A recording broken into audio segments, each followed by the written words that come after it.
ஆண்டவராகிய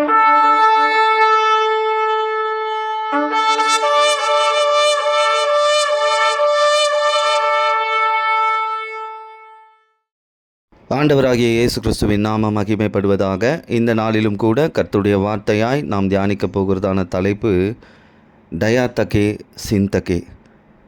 டயாத்தகே சிந்தகே அப்படி சொல்லக்கூடிய இரண்டு வார்த்தைகளை குறித்தும் இந்த வார்த்தைகளுக்கான அர்த்தங்களை குறித்தும் தியானிக்கப் போகிறோம். இந்த டயாத்தகே சிந்தகே என்றால் கடவுளின் உடன்படிக்கை என்ற அர்த்தம். ஆண்டவராகிய இயேசுவானவர் நம்மோடு செய்து கொண்ட உடன்படிக்கை, இந்த உடன்படிக்கையை குறித்து நாம் தியானிக்க போகிறோம். பழைய ஏற்பாட்டில் ஒரு உடன்படிக்கை இருக்கிறது, புதிய ஏற்பாட்டில் ஒரு உடன்படிக்கை இருக்கிறது. இந்த பழைய ஏற்பாட்டு உடன்படிக்கை அதற்கும் புதிய ஏற்பாட்டு விசுவாசிகளாகிய நமக்கு கொடுக்கப்பட்டிருக்கிற உடன்படிக்கையும் எப்படி நம்முடைய வாழ்க்கையில் கிரியை செய்கிறது, அதை குறித்து நாம் தியானிக்க போகிறோம். அதாவது தேவனிடத்திலிருந்து ஆசீர்வாதங்களை நாம் எப்படி பெற்றுக்கொள்ள வேண்டும் என்றால் வார்த்தையின் அடிப்படையில் பெற்றுக்கொள்ள வேண்டும், வாக்குத்தத்தம் மூலமாக பெற்றுக்கொள்ள வேண்டும். நேரடியாக இந்த பொருளாதார ரீதியான ஆசீர்வாதங்களை பெற்றுக்கொண்டால் அது நிலையாக இருக்காது. சிலர் ஜெபம் பண்ணுவாங்க, ஆண்டவரே எனக்கு இதை கொடுங்க, அதை கொடுங்க, ஆண்டவரே இந்த காரியத்தை கொடுங்க, இந்த வீட்டை கொடுங்க, இந்த நிலத்தை கொடுங்க, பணத்தை கொடுங்க, நகைகளை கொடுங்க. அப்படி கேட்டு பெற்றுக்கொண்டால் அது நிலையாக இருக்காது. ஆண்டவர் ஒரு வாக்குத்தத்தத்தை கொடுத்திருப்பார். அந்த வாக்குத்தத்தத்தின் வழியாக, அவர் வார்த்தையின் வழியாக நமக்கு பொருளாதார ரீதியான ஆசீர்வாதங்கள் வரும்பொழுது அது நிலையாக இருக்கும். சிலருக்கு ஆண்டவர் வாக்குத்தத்தத்தை கொடுக்குறாரு, ஆனால் அதை நினைவில் வைத்திருக்கிறாரா இல்லையா, இப்படிப்பட்ட கேள்விகள் அநேக பேர்களுக்கு வரும். கடவுள் நிறைய வார்த்தைகளை சொல்லியிருக்கிறாரு, இது நிறைவேறுமா, நிறைவேறாமல் போயிருமா, அப்படி அநேக பேருடைய மனதில் இப்படிப்பட்ட கேள்விகளும் உண்டு.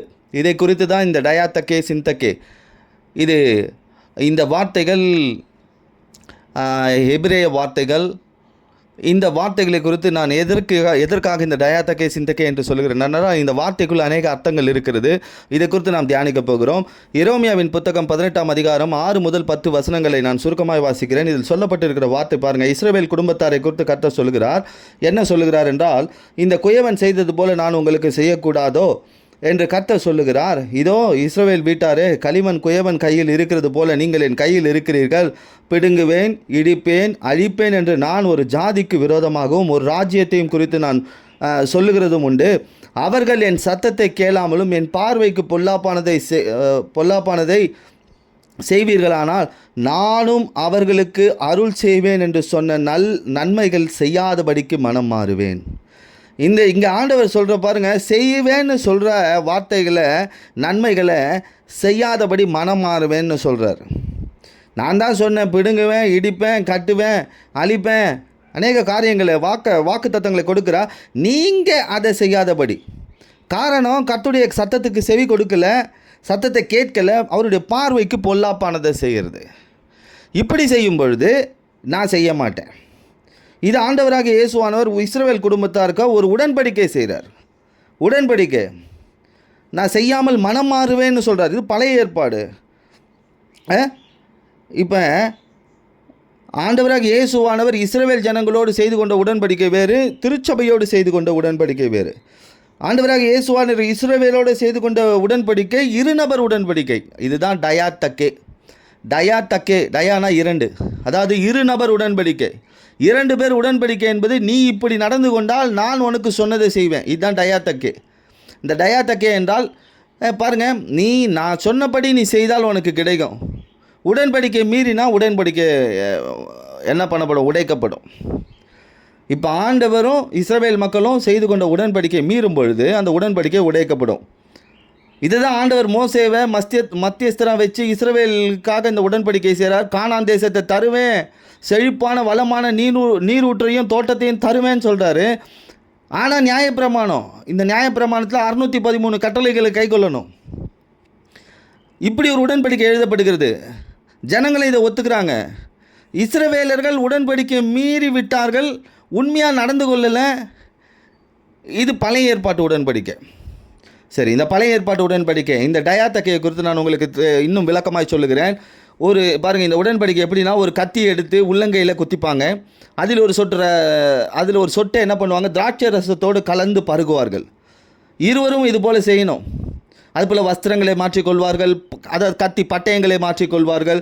இது பழைய உடன்படிக்கை, இருநபர் உடன்படிக்கை. அப்போ பழைய உடன்படிக்கையில் இதை மீறினா அந்த உடன்படிக்கை உடைக்கப்படுது. ஆனால் புதிய ஏற்பாட்டு உடன்படிக்கை சிந்தக்கே என்று சொல்லப்படுகிறது. சிந்தக்கே என்றால் ஒரு நபர் உடன்படிக்கை. இது ஒரு பெரிய மனுஷன், எதுவுமே இல்லாத மனுஷனிடத்தில் இறக்கப்பட்டு கிருபையா நானே உனக்கு தரேன் என்று தானாக முன் வந்து அவருடைய வாக்குத்தத்தங்களை தராரு. இது ஒரு நபர் உடன்படிக்கை. இல்லை 2 நபர் இல்லை, ஒரு நபரே என்ன பண்ணுறாரு, தானாக முன் வந்து தரேன்னு சொல்கிறது தான் புதிய ஏற்பாடு சிந்தக்கே. புதிய ஏற்பாடு உடன்படிக்கை. பழைய ஏற்பாட்டு உடன்படிக்கை தேவன் இஸ்ரவேலோடு பண்ணினது. புதிய ஏற்பாடு உடன்படிக்கை இயேசு கிறிஸ்து தானாக சபையோடு செய்து கொண்டது. இந்த நாளில் ஆண்டவர் நம்மோடு ஒரு உடன்படிக்கை செய்திருக்கிறார். ஆகவே தான் புதிய உடன்படிக்கையில் அவரே திராட்சை ரசத்தை எடுத்து இது உங்களுக்காக சிந்தப்படுகிற என்னுடைய புதிய உடன்படிக்கையின் ரத்தம்னு சொல்கிறாரு. பழைய ஏற்பாட்டில் அவர்கள் உடன்படிக்கையை மீறினா தண்டனை உண்டு, அந்த உடன்படிக்கை செயலற்று போகும். புதிய ஏற்பாட்டில் இங்கே நாம் ரத்தம் கொடுக்கல, அவர் நமக்காக ரத்தத்தை கொடுத்துருக்கிறார். புதிய உடன்படிக்கையில் அவர் என்ன சொன்னாரோ அவர் அதை மாற்ற மாட்டார். புதிய ஏற்பாட்டில் ஆண்டவர் சொல்லியிருக்கிறார், உன்னை ஆசீர்வதிப்பேன், உன்னை பெருக பண்ணுவேன், உன் வியாதி குணமாகும், நீ தரித்திரனாக இருக்க மாட்டேன், ஐஸ்வர்யனாக வாழுவேன், என் கிருபையில் உன்னை மறைப்பேன், உன் பலத்தில் உன் பலவீனத்தில் என்னோட பலன் விளங்கும். அவர் சொன்னதில் உண்மையாக இருப்பார். நாம் விலகி போகக்கூடாது. இன்றைக்கி நிறைய பேர் என் வாழ்க்கையில் வாக்குத்தத்தம் கிரியை செய்யலையே, ஏன் எனக்கு ஒரு தெய்வீக சுகத்தை இன்னும் கத்தர் கொடுக்கல. சில நேரத்தில் காலதாமதங்கள் ஆகும். நாம் உடன்படிக்கை உடைக்கிறவர்களாக இருக்கக்கூடாது. பாருங்கள், சபையில் என்னிடத்தில் ஒரு குற்றமும் தவறும் என்னிடத்தில் இல்லை என்று யாராவது சொல்ல முடியுமா? யாராவது அப்படி சொல்ல முடியுமா? நாம் தவறு செய்யும்போது வாக்குத்தத்தங்களை இயேசுவானவர் மறுபடியும் நம்மிடத்துலேருந்து அதை எடுக்க மாட்டார். அதை எப்படி திருத்தலான்னு பார்ப்பார்.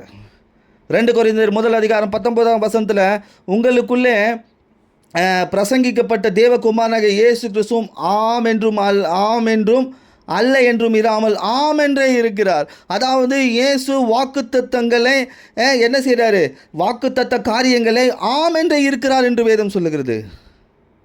அப்படின்னா என்ன அர்த்தம்? வாக்குத்தத்தங்களை செய்வேன் என்று இருக்கிறார். அவர் இருக்கிறதே இப்போ நம்ம மத்தியில் ஆவியாக இருக்கிறார். எதுக்குன்னா வாக்குத்தத்தங்களை நிறைவேற்றும்படி. நீங்கள் தவறினாலும் அவர் வாக்குத்தத்தங்களை செய்ய மாட்டேன் என்று அவர் என்ன பண்ணுறதில்ல, சொல்கிறது இல்லை. நாம் எப்படி இருக்கிறோம்? இப்போ நாம் பழைய உடன்படிக்கைக்குள்ளே இருக்கிறோமா அல்லது புதிய உடன்படிக்கைக்குள்ளே இருக்கிறோமா?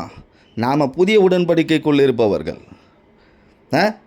இதை பெற்றுக்கொள்ள நமக்கு தேவை என்ன தெரியுமா? இந்த வாக்குத்தத்தங்களை நாம் பெற்றுக்கொள்ள, இந்த வாக்குத்தத்தங்களை சுதந்திரத்துக் கொள்ள, ஐஸ்வர்யத்தை சுதந்திரத்துக் கொள்ள, தெய்வீக சுகத்தை சுதந்திரத்துக் கொள்ள, பலனை சுதந்திரத்துக் கொள்ள, சத்துருக்களை ஜெயிக்க, உலகத்தை ஜெயிக்க நமக்கு தேவை விசுவாசம்.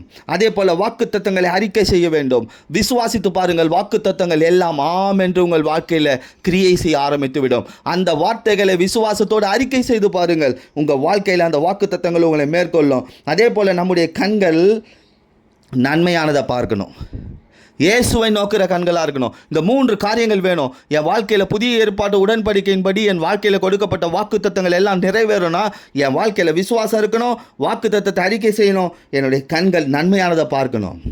நம்முடைய சிந்தனை எப்படி இருக்குது? மற்றவர்களை குறித்து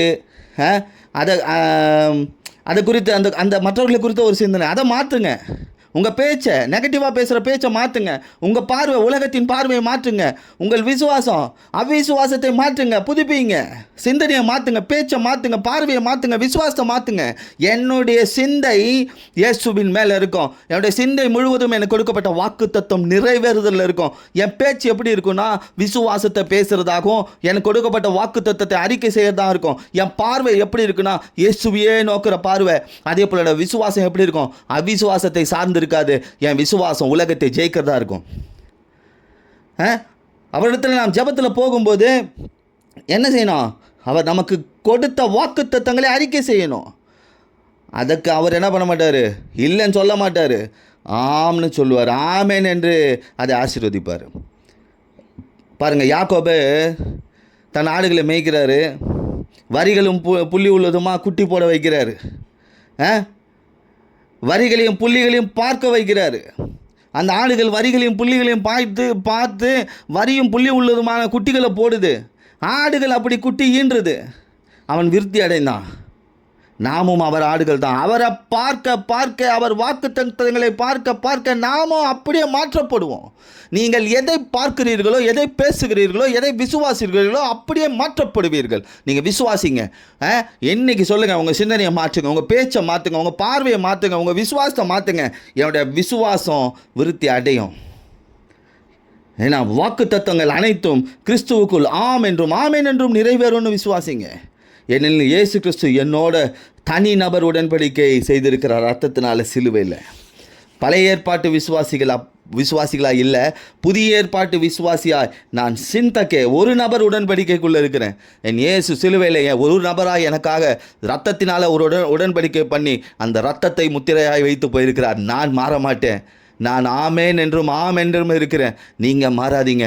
உங்கள் விசுவாசத்திற்குள் உறுதியாகிருங்க, உங்கள் சிந்தனைக்குள் உறுதியாயிருங்க, உங்கள் பேச்சில் உறுதியாயிருங்க, உங்கள் பார்வையில் உறுதியாயிருங்க.